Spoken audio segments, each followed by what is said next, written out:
Vida para sempre. Capítulo 25. Comunicação terra-céu. Questões e tensões entre o além e o aquém.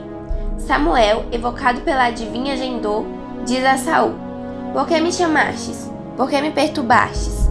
1 Samuel 28, versículo 15. Eles têm Moisés e os profetas, que os escutem. Lucas 16, versículo 29. Astrologia, numerologia, adivinhações, vozes do além, comunicação com os mortos, etc. Outro assunto sobre o qual se constroem inúmeras teorias e práticas. Umas decorrentes da ignorância das pessoas, outras inventadas por aqueles que oferecem esses serviços. De novo, temos que declarar inequivocadamente a única certeza, a verdade.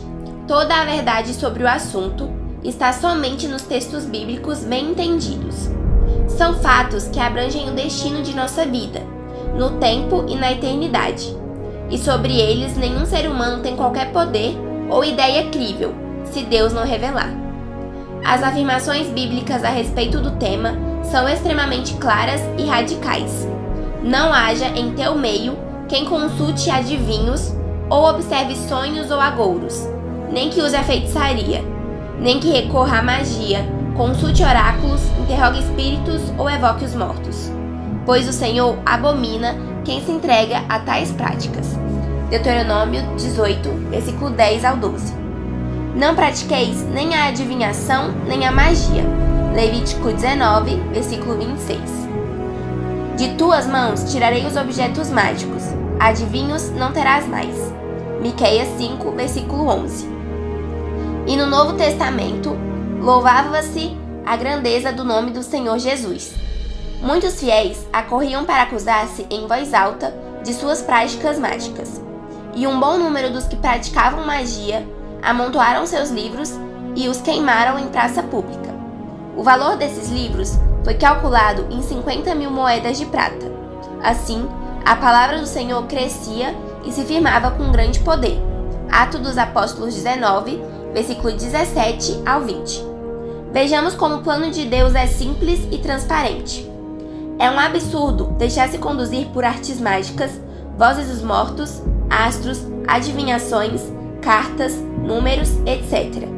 Deus nos criou com infinito amor, para nos dar participação na própria vida divina. Deu-nos toda a prova de que nos ama sem limites, declarando-nos que para Ele temos um valor infinito. São Pedro nos chama a atenção.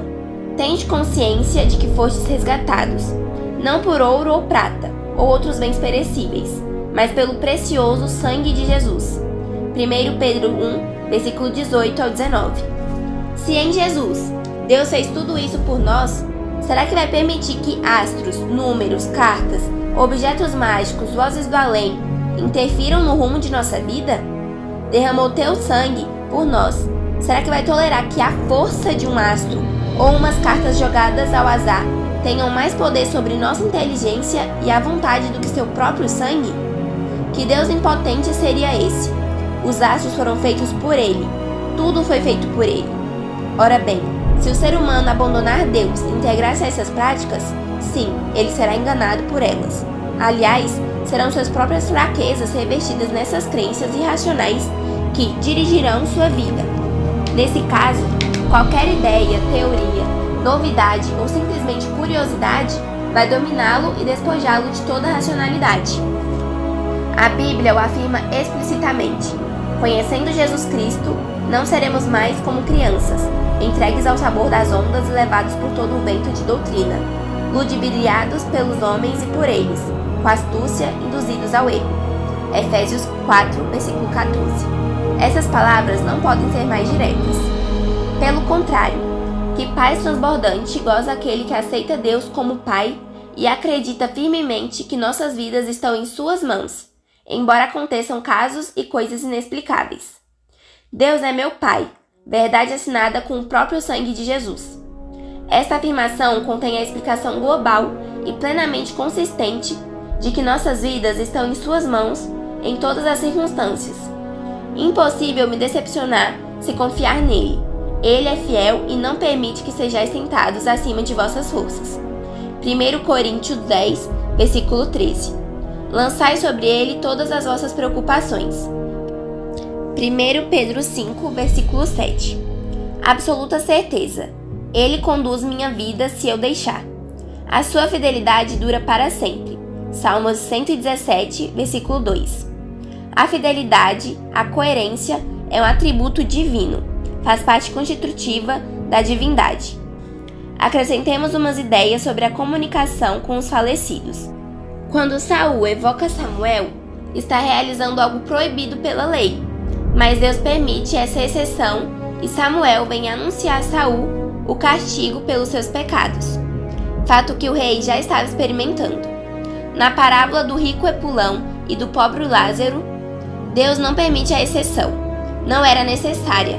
As pessoas já sabiam o que tinham que fazer.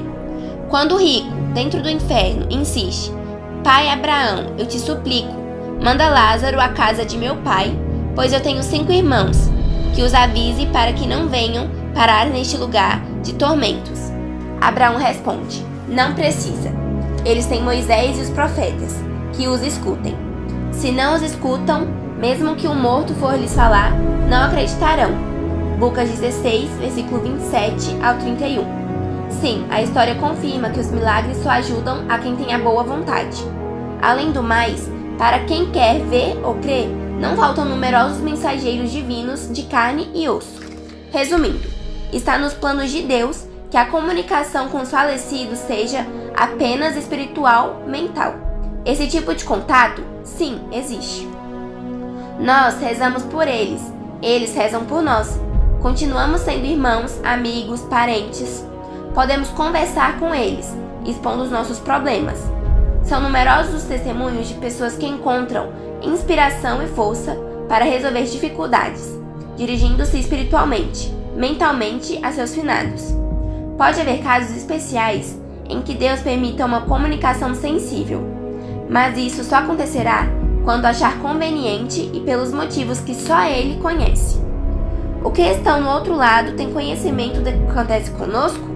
Uma questão frequentemente apresentada, quase nunca respondida e sempre duvidosa. Todavia, não sendo escravos da letra do texto sagrados e procurando o sentido ou a perspectiva de eternidade que todos eles têm, encontramos uma resposta fundamentada em fortes argumentos bíblicos. Jesus disse: no céu haverá alegria quando um pecador se converte. Lucas 15, versículo 7. Essa brecha nos permite pensar que os acontecimentos da terra que puderem proporcionar alegria aos nossos irmãos no céu, embora seja a conversão de um só, chegarão, de alguma forma, ao seu conhecimento, ocasionando-lhe grande alegria. Uma frase de São Bernardo confirma essa convicção. No seu comentário ao livro Cântico dos Cânticos, página 26, número 5, ele afirma: Deus não pode sofrer, mas pode compadecer-se. Se Deus pode compadecer-se das misérias do ser humano, com certeza também pode alegrar-se com seus verdadeiros triunfos, e juntamente com ele, todos os moradores do céu. Este tema, tão pouco analisado nos livros do gênero, merece mais umas considerações para convencermos-nos de sua verossimilitude. Temos a parábola do filho do pródigo, Lucas 15, versículo 11 ao 32, na qual Deus se apresenta como Pai amorosíssimo, que sofre pela maldade de seu filho e faz grande festa quando recupera. Reparamos especialmente na rotina de Jesus em chamar a Deus de Pai e ordenar que também nós usássemos a mesma palavra. Se somos semelhantes a Deus, Deus é semelhante a nós, no que é bom, embora haja uma infinita diferença. Se Ele quer ser chamado de Pai, terá, com certeza, alguma semelhança com nossos pais. Então, Deus não pode ser para nós um ser frio, indiferente.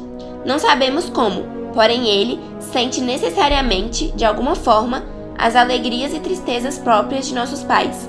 Se não fosse assim, estaríamos usando em vão a palavra mais sagrada da natureza. E o mesmo afirmamos de nossos irmãos bem-aventurados. Eles também sentem conosco.